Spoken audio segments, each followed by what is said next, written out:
শহীদ মাহফুজুর রহমান মুগ্ধের কথা যেটা আসছে আলোচিত শহীদের মধ্যে, তিনি ইসলামী ছাত্র আন্দোলন বাংলাদেশের একজন সদস্য ছিলেন, হয়তো খুব অ্যাক্টিভ সদস্য ছিলেন না, কিন্তু তার বাবা বিবাড়িয়া জেলা শাখার ইসলামী ছাত্র আন্দোলন বাংলাদেশের সাবেক সভাপতি ছিলেন, বর্তমান বাংলাদেশ মুজাহিদ কমিটির নায়েব সদরের দায়িত্ব পালন করছেন।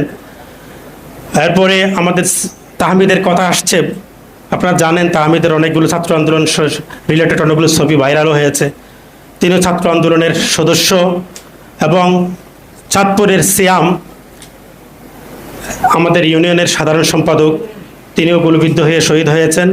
এবং মাদারীপুরের আমাদের নাইম, যিনি গুলশানে শাহাদত বরণ করছিলেন, জেলা শাখার কমি মাদ্রাসা বিষয়ক সম্পাদক, তিনিও শাহাদত বরণ করেছেন।